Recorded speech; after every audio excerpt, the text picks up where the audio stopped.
सम्मान्य सभामुख महोदय,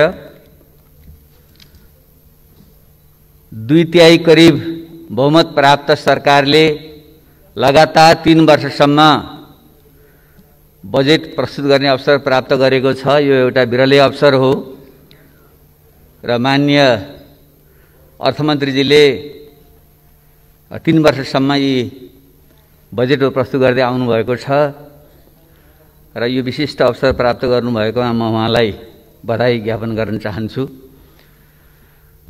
हामी सैद्धान्तिक पक्षबारे मात्रै बजेटको कुरा गर्दैछौँ।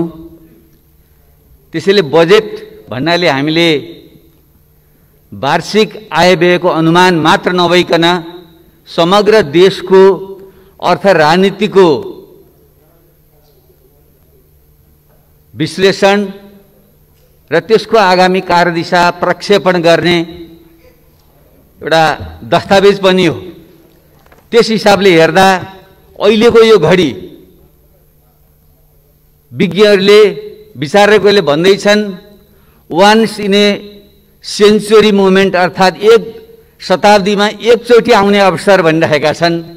त्यो कोरोना महाव्याधिका कारणले एकातिर हो भने हाम्रो निम्ति थप र अत्यन्त अल्प विकसित तेस्रो विश्वको स्तरमा जसको प्रति व्यक्ति आम्दानी खाली $1000 जति मात्रै छ, जबकि विश्वको औसत आम्दानी $11,000 पुगिसक्यो। त्यहाँबाट हाम्रै जीवनकालमा हामीले पहिलो विश्वको स्तरमा पुग्नु छ। यी दुईटा ठुला चुनौती सामना गर्ने बजेट त्यो ढङ्गले आयो कि आएन, हामीले मूल्याङ्कन गर्ने सायद त्यो ढङ्गले नै हुनुपर्छ। समय कम छ, त्यसैले म सरसर्ती म के निवेदन गर्न चाहन्छु भने हामीले यो दुवै स्थितिको मूल्याङ्कन गरेर यो बजेटको हिसाब किताब गरौँ। त्यसो भयो भने हिसाब ठिक निस्कन्छ। नत्र सत्ता पक्षले जे आयो ठिकै छ भन्ने, प्रतिपक्षले सोलो डोलो हाचिमले विरोध गर्ने गऱ्यौँ भने आत्मतुष्टि त मिल्ला, तर देशको जुन समस्या हो यसको समाधान गरेर हामीले निकास दिन सक्दैनौँ। त्यसैले यो विश्वको कोरोना महाव्याधिको जुन सङ्कट छ त्यसलाई हामी सबैले एकरूपतामा बुझौँ। विज्ञहरूले भनिरहेका छन् विश्वको जुन अर्थतन्त्र हो जीडीपीको हिसाबले करिब $85.8 ट्रिलियन को जुन विश्व अर्थतन्त्र छ त्यसको 10% खुम्चिएर $9 ट्रिलियन अर्थतन्त्र खुम्चिन्छ भन्ने प्रक्षेपण छ। अहिले विश्वभरमा 81% श्रमिकहरू आफ्नो श्रम पूर्ण अथवा आधा रूपमा गुमाइरहेका छन्। 1.5 अर्ब विद्यार्थीहरू विद्यालयबाट पठन पाठबाट वञ्चित छन्। एकापट्टि त्यस्तो छ भने नेपालको अवस्था तपाईँ हामी सबैलाई थाहा छ। एसियामै सबभन्दा बढी क्षति हाम्रो अर्थतन्त्र हुँदैछ भन्ने हालसालै प्रक्षेपण एडिबीले गरेको छ। 13.6% हाम्रो अर्थतन्त्र खुम्चिन्छ।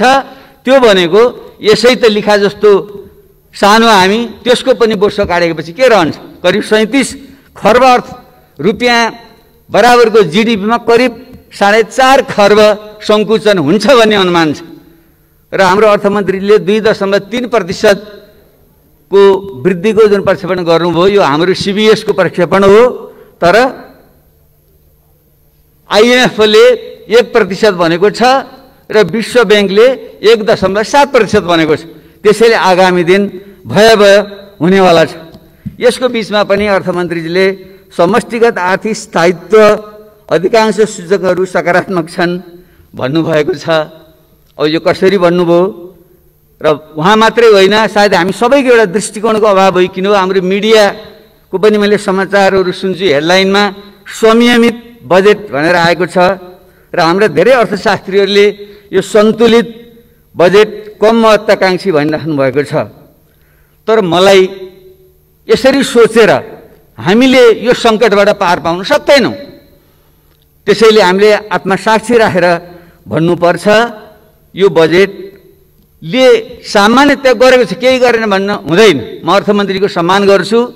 हामीमध्ये भएका अहिलेका अर्थशास्त्रीहरूमध्ये सायद यो हाउसमा भएका विज्ञहरूमध्ये 1 नम्बर नै उहाँ हो। विज्ञताको हिसाबले, त्यसले उहाँको म सम्मान गर्छु। तर यो सङ्कट समाधान गर्ने यो घडीमा जुन आउनु पर्थ्यो त्यो ढङ्ग आएन, यो परम्परागत ढङ्गले नै यो आयो भन्ने मलाई लाग्छ।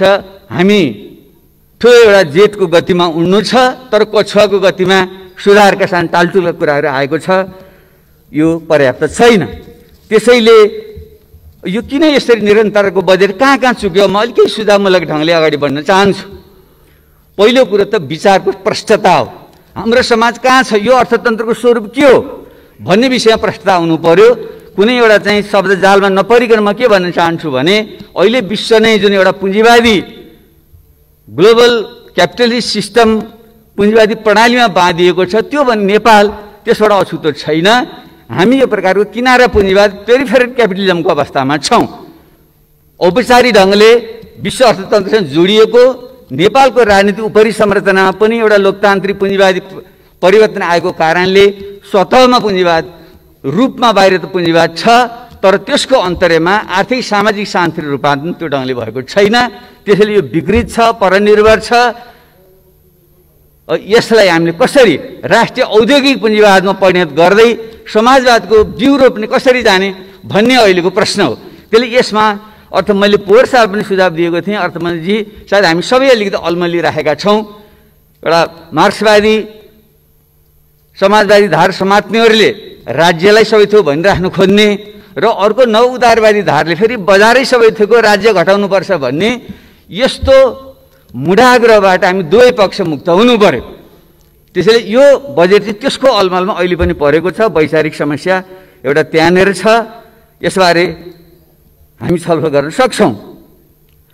अब के त हामीले कुन मोडेल लिने हो त भन्दाखेरि थुप्रै देशका हामीले आफ्नै विशेषतामा जाने हो। म चाहिँ यो पूर्वी एसियाली मोडेल नै हाम्रो निम्ति तत्कालको निम्ति उपयुक्त छ। पुरै बजारलाई छोड्ने पश्चिमा पुँजीवादी मोडेल पनि हाम्रो निम्ति उपयुक्त छैन। राज्यले सबै थोक नियन्त्रण गर्ने हिजोको साम्यवादी मोडेल पनि उपयुक्त छैन। त्यसैले हिजोको जापानले, कोरियाले र अहिले चीनले आफूले कम्युनिस्ट देश भने पनि उसले अपनाएको भनेको एउटा डेभलपमेन्टल स्टेटको चाहिँ मोडेल हो। राज्य र बजारको चाहिँ एउटा समन्वय भूमिका राख्ने मोडेल त्यो हो। र त्यसले चाहिँ एउटा क्षेत्रगत हिसाबले जोड दिने कुरा पनि के भन्छ भने हामीले सबभन्दा पहिले कृषिकै आधुनिकीकरण वैज्ञानिकरण गर्नुपर्छ, त्यसको जगमा उद्योग धन्दाको विकास गर्नुपर्छ र त्यसको जगमा सेवा प्रविधि लगायतको चाहिँ विकास गर्नुपर्छ। यही क्रममा नै त्यो जान्छ। नेपालको सन्दर्भमा त्यो मेल खान्छ। त्यसैले म माननीय अर्थमन्त्रीले पक्कै पढ्नु भएको छ, मलाई स्मरण गराउन चाहन्छु। जो स्टुडवेलले लेखेको प्रसिद्ध पुस्तक छ, करिब 6-7 वर्ष पुरानो हो, how Asia works, success and failure in the world most dynamic region भन्ने पुस्तक मलाई अत्यन्त सामयिक लाग्छ। यो सन्दर्भ सामग्री बनोस् भन्ने म आग्रह गर्न चाहन्छु। अब यो अरू अर्थमा कसरी परम्परावादी छ, समस्या कहाँ छ भन्दा तपाईँहरू राजस्व जुन हामीले चाहिँ व्ययको निम्ति खर्च आफ्नो आम्दानीको स्रोतको जुन मूल्याङ्कन गर्छौँ त्यो हेर्नुभयो भने विगत 20-25 वर्ष यतामा खासै तात्विक अन्तर छैन। हाम्रो चाहिँ राजस्वको मुख्य स्रोत अहिले पनि आयात व्यापारमुखी छ। त्यसको भ्याट, अन्तःशुल्क, भन्सार कर जोड्दाखेरि करिब 43% त्यसबाट अनुमान गरिएको छ। पोहोर पनि त्यति नै थियो। र अर्को विदेशी ऋण, स्वदेशी ऋण र अनुदानबाट हामीले पोहोर साल पनि करिब 30%, अहिले करिब 35% अनुमान गरेका छौँ। यी दुईटा जोड्नु हो भने 70-75% त हाम्रो यस्तो बाह्य व्यापार अथवा ऋण अनुदान स्वयंमा हामी आश्रित छौँ। र आन्तरिक हाम्रो राजस्वको बडा अचम्म लाग्यो तपाईँहरूलाई, मैले कोट्याएर हेरेँ, जो हामीले मद्यपान धुम्रपान गर्छौँ त्यसमा जुन शुल्क लगाउँछौँ त्यो शुल्कले हाम्रो पोहोर साल 44%, अहिले 5% राजस्व दिएर छ। यसरी जम्मा 80% हामी कि त विदेशी व्यापारमा, कि विदेशीको सहयोगमा, कि त चुरोट र रक्सी बेचेर त्यसबाट आएको आम्दानी 80% हाम्रो आम्दानी भएपछि त्यसले बन्ने अर्थतन्त्र के होला भने योमा परिवर्तन आएन। अब खर्चको स्थिति के छ भनेर हामीले हेऱ्यौँ भने त्यो पनि 20-25 वर्षदेखि यता करिब उस्तै आउँछ। गत वर्ष र अहिलेको तुलना गर्दा साथीले हेरिसक्नु भयो होला मान्यजीहरूले, सालाना खर्च पोहोर 62% थियो, अहिले बढेर 64.4 भएको छ। विकास खर्च पोहोर 26 दशमलव समथिङ थियो, अहिले 23.something भएको छ, झरेको छ र ऋण भुक्तानी पोहोर करिब 11% थियो, अहिले 12% छ। उस्तै छ, हामी जहाँको त्यहीँ छौँ। हामी दौडिरहेको जस्तो लाग्छ, चक्रपथमा जति घुम्यौँ ती घुमिराख्ने हो, हामी घुमिरहेका छौँ त्यहीँ। अब हामी वित्तीय संहितामा गइसक्यौँ, हामीले तल बलियो पार्नुपर्ने। अहिले पनि के छ, अहिले पनि माथि नै छ हाम्रो वित्तीय। हेर्नुभयो भने यो 3 वर्षको अर्थमन्त्रीले जुन पेश गर्नुभएको छ, पहिलो वर्ष सङ्घमा 77%, दोस्रो वर्ष 80% र अहिले 75% सङ्घमा राख्नु भएको छ। प्रदेशमा पहिलो वर्ष 23%, दोस्रो वर्ष 20% र अहिले अलिकति बढेर त्यो 25% भएको छ। भने पनि सारमा अहिले पनि त 75%भन्दा बढी केन्द्रमा राखेर कसरी हुन्छ? कमसेकम त्यसलाई हामीले 20%, 50% केन्द्रमा राखौँ, सङ्घमा राखौँ, 20% प्रदेशमा पठाइदिउँ, 30% स्थानीय तह पठाउँ। त्यसो भए पो तल बलियो होला भन्ने मलाई लाग्छ।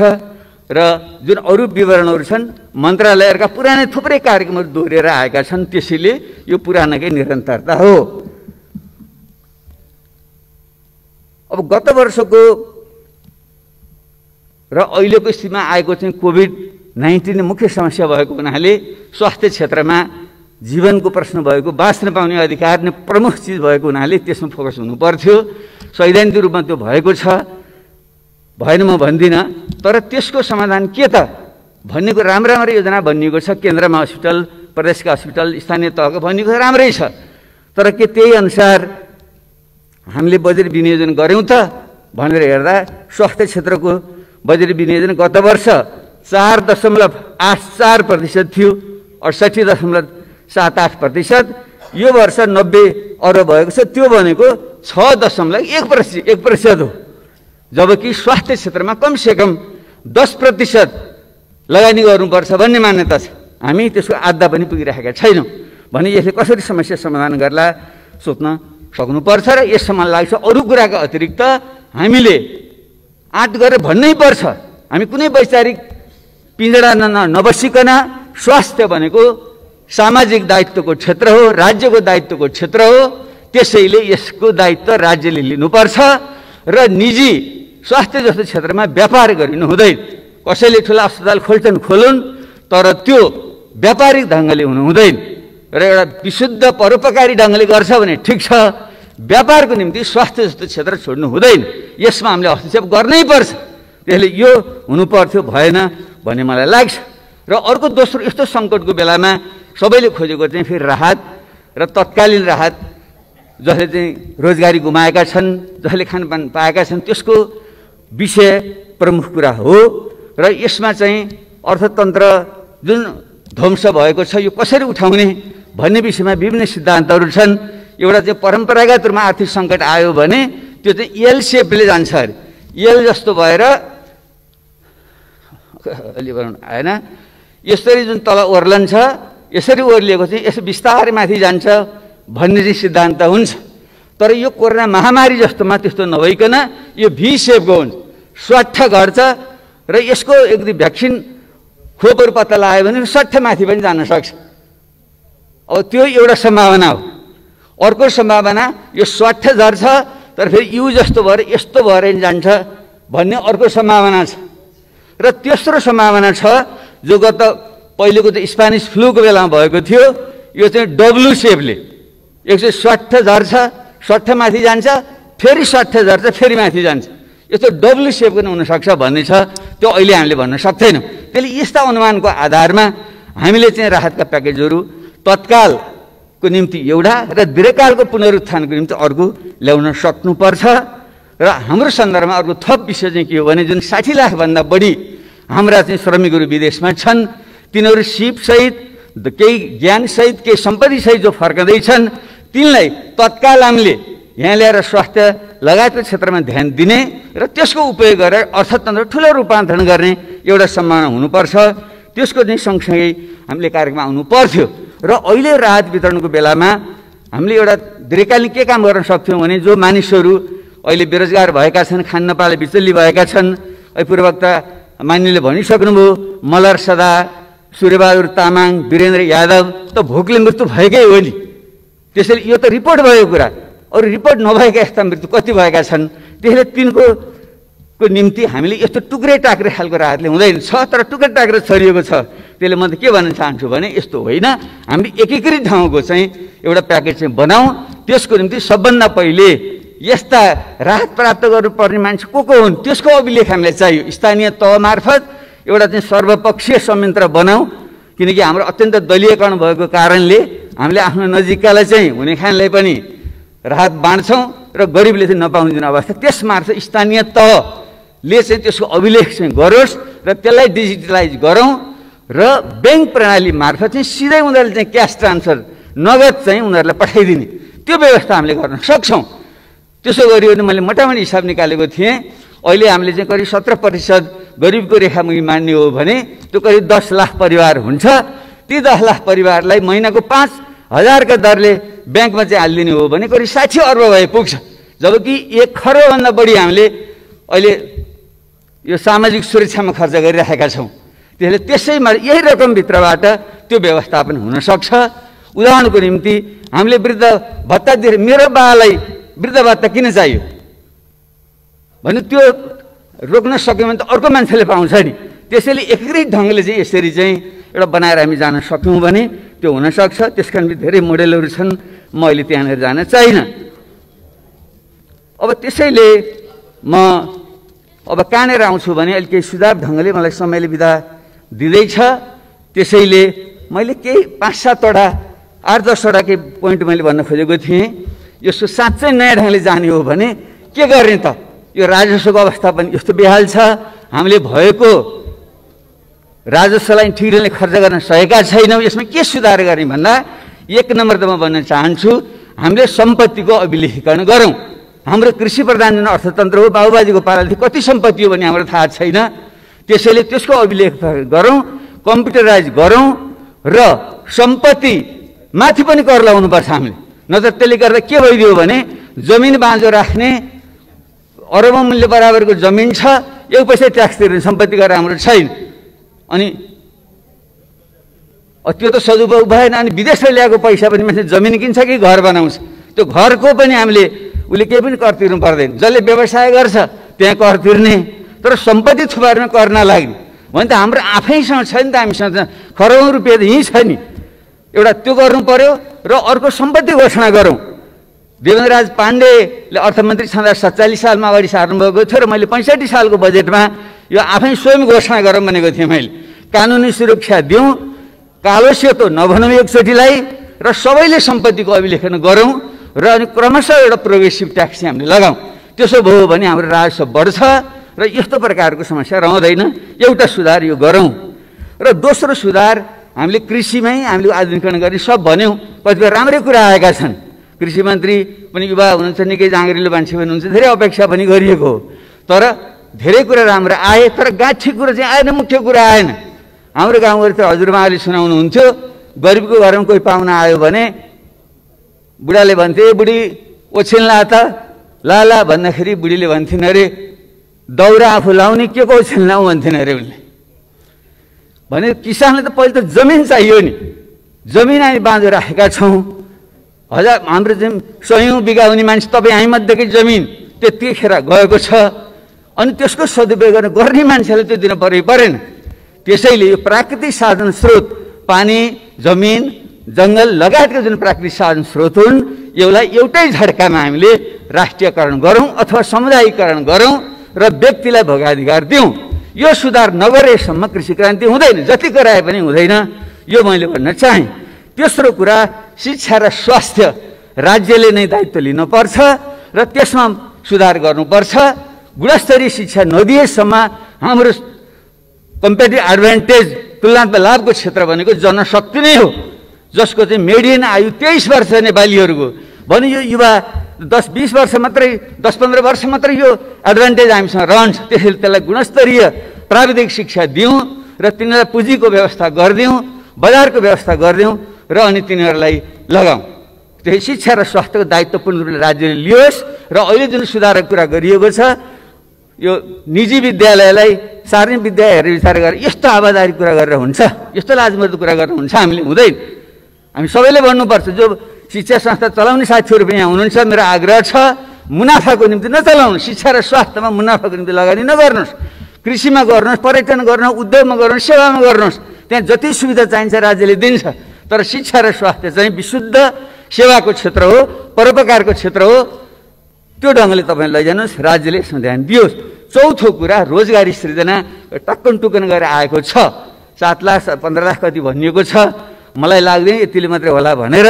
तर हामीलाई जुन विगतका रोजगार योजनाहरू छन्, मेरै पालामा सुरु भएको युवा स्वरोजगार योजना, पछि आएको प्रधानमन्त्री स्वरोजगार कार्यक्रम, यसलाई एकीकृत गरेर एउटा नयाँ ढङ्गको योजना हामीले त्यहाँ बनाऊँ र विदेशबाट फर्किएका जुन युवाहरू छन् तिनीहरूलाई चाहिँ यो हाम्रो चाहिँ तालिम दिने पनि एकीकृत ढङ्गको चाहिँ संस्था बनाऊँ, त्यस मार्फत तालिम दिउँ।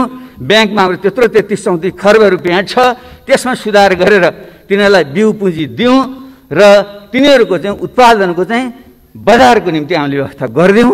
त्यसको निम्ति सुरक्षा दिनैपर्छ। केही सानसानो कुरा यहाँ आएको छ, त्योभन्दा पनि के भन्न चाहन्छु भने भारतसँगको जुन व्यापार सन्धि छ त्यसमा जुन पारस्परिकताको कुरा गरिएको छ, हामीले उहाँहरूसँग कुरा गरेर हाम्रो जस्तो कमजोर देशले पारस्परिक रूपमा प्रतिस्पर्धा गर्न सक्दैन, गएर पारस्परिकताको आधारमा हामीलाई सुविधा दिनुपर्छ भन्ने कुरा राखौँ र अन्य पनि WTO-ले दिएका जुन सुविधा छन् त्यसो हुन सक्यो भने हाम्रो बजारको सुरक्षा हुन्छ र युवाहरू चाहिँ एउटा स्वरोजगारीमा लाग्छन्। त्यो बाटो हो, नत्र जागिर खाने तरिकाले हुँदैन। तपाईँ हामी राजनीति गरेर कमाउन खोज्ने कर्मचारी, यताको तलब पनि खाने, बाहिर NGO-मा काम पनि गर्ने, डिबी पनि भर्ने, डाक्टर इन्जिनियरहरू सरकारी जागिर पनि खाने, बाहिर चाहिँ उनीहरूको चाहिँ कन्सल्टेन्सी पनि चलाउने, शिक्षक सरकारी स्कुलको तलब खाने, प्राइभेटमा गएर पढाउने, यस्तो भएपछि देश बन्छ। त्यसैले यसमा चाहिँ हामीले छनौट गरेर यही ठाउँमा छान्नुहोस्, तपाईँले सरकारी सेवा गर्ने हो कि तपाईँ हामीले राजनीति गर्ने हो, व्यापार गर्ने हो, यसरी सुरु गरौँ र हामी राजनीतिबाट नै एउटा बाटो हामीले देखाउँ। यसो हुन सक्यो भने देशमा रोजगारी सृजना हुन्छ, औद्योगिकरण आउँछ, त्यसले साना र मध्यम व्यवसायहरू फस्टाउँछन् अनि उद्योग धन्दाहरू विदेशी लगानी पनि नल्याइकन हुँदैन। जुन अहिलेको यो कोरोना महामारीले यो जुन भ्यालु चेन मूल्य श्रृङ्खला भत्काउँदैछ, मान्छेले नयाँ नयाँ ठाउँ खोज्दैछन्। हामी भारत र चीनको जुन ठुलो बजारको बिचमा छौँ, हामीले केही सुविधा, केही ऐन कानुनमा परिवर्तन, लगानी मैत्री वातावरण बनाऊँ भने ठुलो लगानी आउन सक्छ। त्यसलाई पनि हामीले ध्यान दिउँ। म यो 5औं कुरा मैले भन्न चाहेँ। र 6औं कुरा, यो आधारभूत केही ठुला पूर्वाधार पनि हाम्रो अत्यन्तै भद्रगोल ढङ्गको भयो। त्यसले अहिले यही वर्ष सबै गर्न नसकिएला, तर केही पूर्वाधार निजी क्षेत्रले माग गर्ने भनेको पूर्वाधारमा लगानी गरेर भन्ने हो। तर यो बढी भयो बजेट भन्न हुँदैन, बजेट कम हो। यो ठिक छ, यसलाई कसरी बढाउनु सोचौँ, म सुझाव दिँदैछु मैले। तर पूर्वाधार, बाटो, बिजुली, पानी लगायतका चाहिँ सञ्चार लगायतको पूर्वाधार नभइकन यो देशभित्रको निजी क्षेत्र नि फस्टाउँदैन, बाहिरको पनि आउँदैन। त्यसैले यसको एउटा मास्टर प्लानै हामीले बनाऊँ र केन्द्रले एउटा गाइडलाइन दियोस् र प्रदेश र स्थानीय तहले आफ्नो विशेषतामा त्यहाँका भौतिक पूर्वाधारहरू विकास गरौँ। त्यसो भने हुन्छ। र काठमाडौँ उपत्यका जस्तो काठमाडौँ, ललितपुर, भक्तपुर, कीर्तिपुर, ठिमी लगायत यस्तो सांस्कृतिक सम्पदा भएको ठाउँ हामीले बर्बाद गर्दैछौँ। त्यसले अब यहाँ काठमाडौँमा फेरि नयाँ सहर बसाल्ने होइन। हामीले फास्ट ट्र्याक बढी छिटो बनाऊँ र त्यसको भने कन्जेक्सन चाहिँ उता हेटुँडा उतापट्टि सर्छ। यहाँ जुन 4वटा सहर बनाउने भन्ने कुरा छ, त्यो गर्नु भएन। यो खोकना बुङमतीका केही साथीहरूले आएर अस्ति मलाई एउटा चाहिँ जानकारी दिएर जानुभयो र त्यहाँ चाहिँ फास्ट ट्र्याक पनि त्यहीँबाट सुरु हुने, बागमती करिडोर त्यहीँबाट सुरु हुने, बाह्य चक्रपथ त्यहीँबाट सुरु हुने, 132 केबी लाइन त्यहीँबाट जाने, स्मार्ट सिटी त्यहीँ बनाउने भएपछि बुङमती जस्तो चाहिँ एउटा ऐतिहासिक ठाउँ त्यहाँ के हुन्छ। त्यसैले यसलाई चाहिँ हामीले यो विकास र संरक्षणको चाहिँ एउटा सन्तुलन मिलाउँ। काठमाडौँमा अब बढी सहर बसाल्ने काम हामीले चाहिँ नगरौँ। यो ढङ्गले चाहिँ हामी जाउँ, पूर्वाधारमा यसरी ध्यान पुगोस् भन्ने म आग्रह गर्न चाहन्छु। र त्यसपछि अर्को एकीकृत सामाजिक सुरक्षा प्रणालीको कुरा हो, मैले भनिसकेँ। यो नोबेल पुरस्कार विजेता दम्पति जो बनर्जी र डुफ्लोले एउटा मोडेल तयार गर्नुभएको छ। उहाँले UBI भन्नुहुन्छ, युनिभर्सल अल्ट्रा बेसिक इन्कम। एउटा युनिभर्सल बेसिक इन्कम सबैलाई आधारभूत आम्दानी दिने भने त विकसित देश फिनल्यान्ड लगायतमा आएको छ। तर हाम्रो जस्तो देशमा त्यसलाई सुधार गरेर जो न्यूनतम जीविकाको निम्ति आवश्यक हुन्छ त्यसको हिसाब गरेर त्यो चाहिँ हामी सबैलाई ब्याङ्क च्यानलमा दिने व्यवस्था चाहिँ हामीले गरौँ। त्यसो नगरेसम्म यो टुक्रा टाक्री बाँडेर हुँदैन। पाउनु पर्ने पाइरहेको छैन। खास गरी दलित, महिला, जनजाति, मुस्लिम अरू जति जुन गरिबीको रेखामुनि जुन बढी छन्, श्रमिकहरू, साना किसानहरू, तिनले त्यो पाउन सक्दैनन्। र मुख्य रूपमा हामीले चाहिँ यो चाहिँ यसको सुधारहरू गर्दा एउटा सुधार हामीले गर्नुपर्ने क्षेत्र भनेको यो हाम्रो जुन जातपात प्रथा छ, पछि दलित भनेर हेप्ने वर्गीकरण गर्ने जुन वर्णाश्रम प्रथा छ, त्यो भएसम्म सामाजिक न्याय पनि हुँदैन। र वर्णाश्रम व्यवस्थालाई हामीले नफेरेसम्म हाम्रो चाहिँ श्रम गर्ने संस्कार पनि आउँदैन। अलिकति पढे लेखा बाहुन भने नि हामी जस्ता मान्छे श्रम गर्न हुन्न भनेर हामी बस्ने, उपदेश दिएर हामी बस्ने। क्षेत्रीहरू कुनै बेला लडाइँ लड्थे होलान्, राज्य विस्तारमा अहिले त्यो काम छैन, उनीहरू पनि लडाइँ भन्ने अर्कोले गरेर खाएर बस्ने।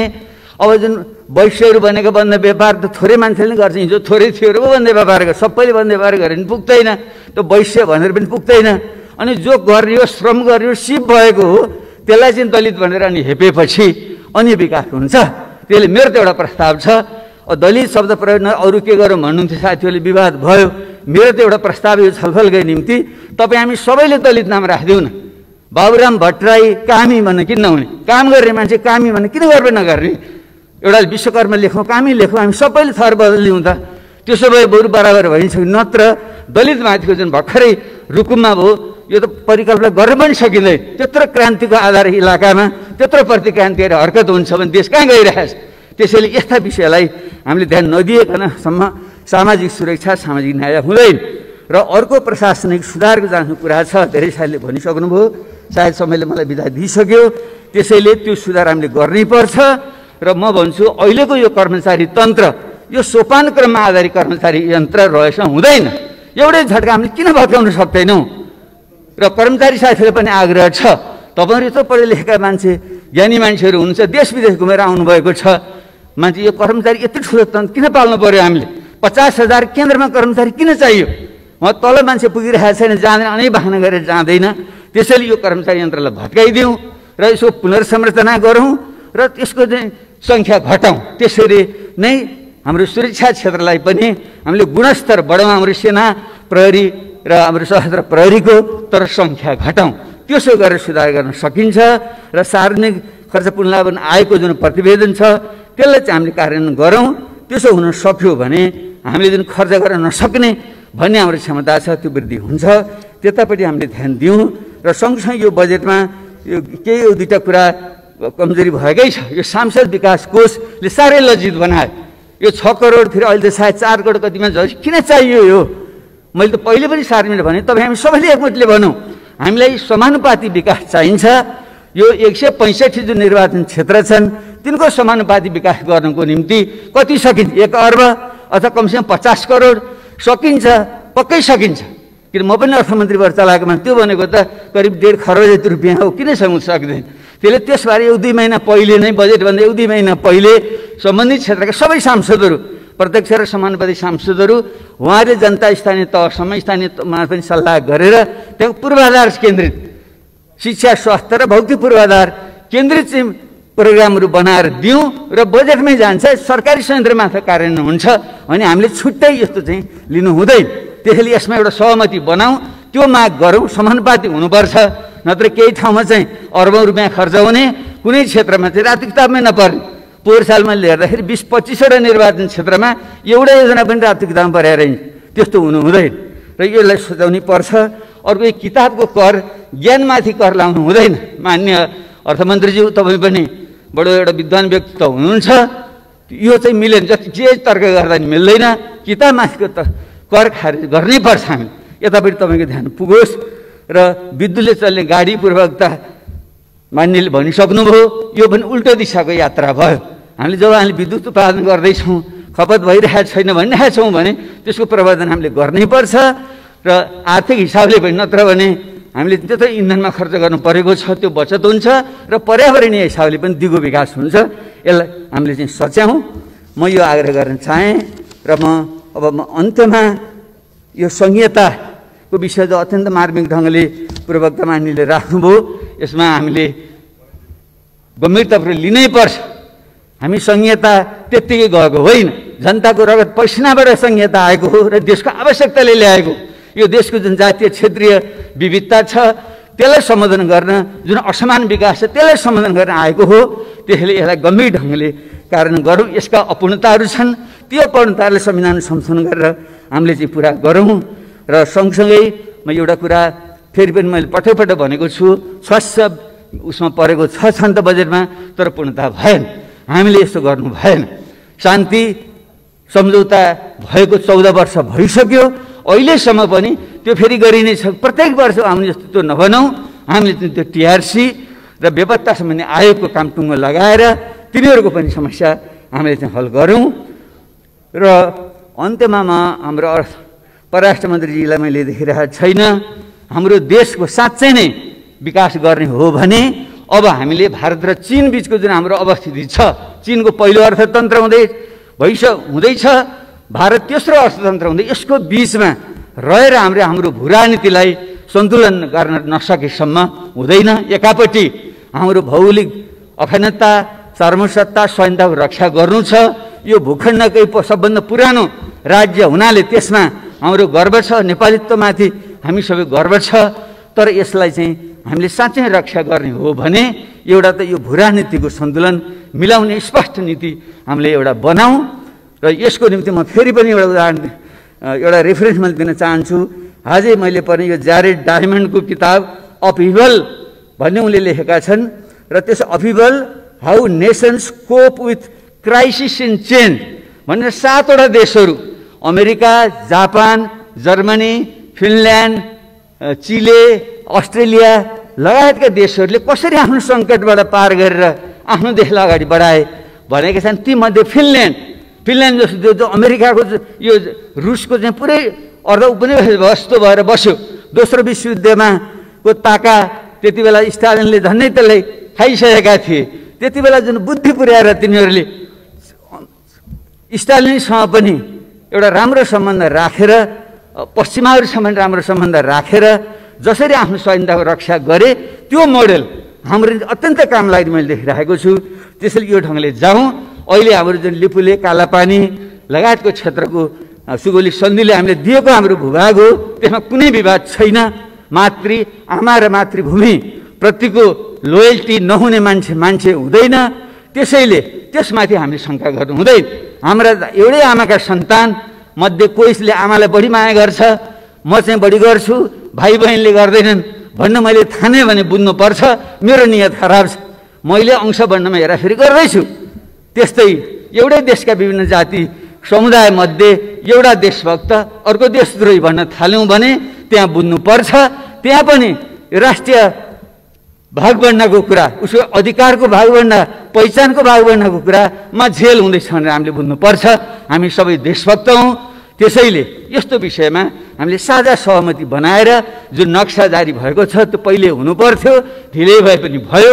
अब त्यसको बारे हामीले हाम्रो चाहिँ जो संविधान संशोधन गरेर यसलाई वैधानिकता दिँदैछौँ, त्यसलाई हामी सबैले सर्वसम्मतिले पारित गर्ने वातावरण बनाऊँ। त्यसको निम्ति सबैको विश्वास लिउँ।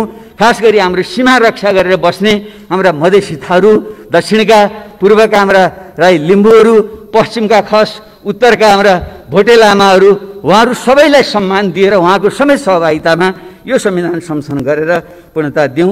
त्यसो भने दिगो शान्ति हुन्छ। यिनै शब्दका साथ म यहाँहरूलाई आग्रह गर्न चाहन्छु, अब यो कमिलाको अथवा कक्षाको गतिले हुँदैन। हामीले एउटा तीव्र टेकअफ गर्नु छ। तपाईँ हामीले सबैले थाहा छ, हवाईजहाज उड्दाखेरि जब सुरुमा गुड्छ 240 देखि 285 किलोमिटर प्रति घन्टाको वेगमा कुदेपछि मात्रै त्यहाँ टेकअफ हुन्छ, उडान भर्छ। त्यसले हाम्रो अर्थतन्त्रलाई पनि त्यसै नै उडान भर्ने हो भने हामीले साहस गर्नै पर्छ। हाम्रो शास्त्रमा पनि भनिएको छ, प्रारब्धते नखलु विघ्न भएन निचै, प्रारब्ध विघ्न विहता विरमन्ति मध्य, विघ्नै पुनः पुनरपि प्रतिहन्यमाना, प्रारब्ध उत्तम जना न परित्यजन्ति। अर्थात् जो सामान्य मान्छे हो ऊ चाहिँ विघ्न बाधाको डरले कामै सुरु गर्दैन। जो मध्यम खालको मान्छे हो ऊ चाहिँ अलिकति काम सुरु गर्छ, विघ्न बाधा आएपछि छोडिदिन्छ। तर जो उत्तम मान्छे हो जतिसुकै विघ्न बाधा आउँदा पनि त्यसलाई पूर्णतामा पुर्याएर छोड्छ। त्यसैले आज हामीलाई त्यस्तो साहस, त्यस्तो सोच चाहिएको छ।